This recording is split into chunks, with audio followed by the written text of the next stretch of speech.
Le Togo a franchi une nouvelle étape institutionnelle avec l'ouverture officielle, ce jeudi 6 mars 2025, de la toute première session du Sénat, marquant ainsi l'installation effective de cette chambre haute prévue par la Constitution de la Ve République. C'est sous la présidence du doyen d'âge, Kujolu Dogo, que les travaux se sont déroulés au Palais des Congrès de Lomé, en présence de plusieurs hautes personnalités de l'État, notamment le Premier ministre, Madame Victoire Tomega-Dobé, et le président de l'Assemblée nationale, Kodzo Adedze.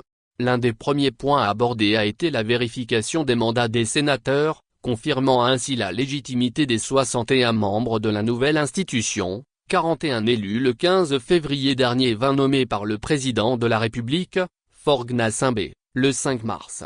Au-delà de la reconnaissance officielle des sénateurs, les discussions ont porté sur la lecture du règlement intérieur provisoire et l'organisation des commissions permanentes, qui auront pour mission d'examiner les textes avant leur adoption.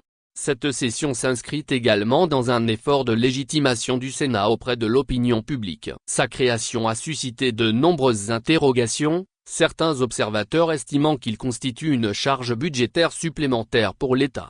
L'installation du Sénat ouvre la voie à d'autres échéances cruciales. Parmi elles, l'élection du président du Sénat, une étape clé qui déterminera le leadership de cette institution. Par ailleurs, conformément aux nouvelles dispositions de la Ve République, c'est l'ensemble du Parlement, désormais composé de l'Assemblée nationale et du Sénat, qui aura la responsabilité d'élire le président de la République.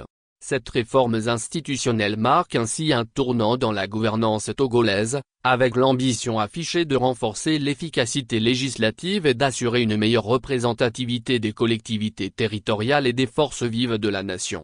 Mots-clés, Sénat. Article précédent.